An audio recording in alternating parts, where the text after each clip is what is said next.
Et nous sommes à présent en direct de Kiev, la capitale ukrainienne, où l'on retrouve Maureen Mercier. Maureen, d'abord, comment les Ukrainiens réagissent-ils à cette attaque ? Ils sont tout simplement épuisés, hein. On est bientôt à 1000 jours de guerre à grande échelle.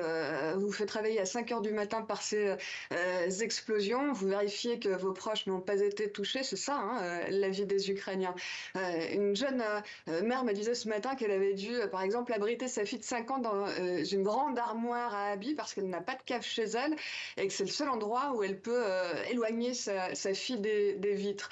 Voilà, donc c'est une nouvelle attaque massive. Mais je dois vous dire que le premier réflexe dans les villes comme Kiev, une fois l'attaque passée, c'est de continuer à vivre, hein, et puis c'est de relativiser parce que tous les Ukrainiens ont des frères, des maris, des compagnons sur les 1000 kilomètres de front.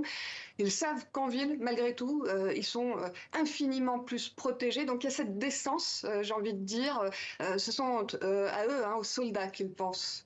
Alors justement, hier, dans une interview, le président Volodymyr Zelensky évoquait la possibilité d'un arrêt de la guerre en 2025. Comment ces propos ont-ils été accueillis par la population ? C'est compliqué parce qu'évidemment, personne, vous l'imaginez, plus que les Ukrainiens ne souhaitent plus la paix. On en revient aux soldats. Imaginez ce que ça signifie que de devoir affronter un troisième hiver à risquer de se faire tuer dans des tranchées. Les Ukrainiens veulent la paix, mais ils veulent la sécurité, la garantie que si un accord venait dans les prochains mois à être signé, bah, ils auront cette garantie que la Russie ne les attaquera plus jamais. Or, on le sait, il n'y a rien de tel à l'horizon. Suite à l'élection de Trump, à sa volonté, hein, de mettre fin à la guerre rapidement, l'angoisse est évidemment montée de plusieurs crans ici, parce que les Ukrainiens ont tout simplement peur d'être abandonnés, littéralement.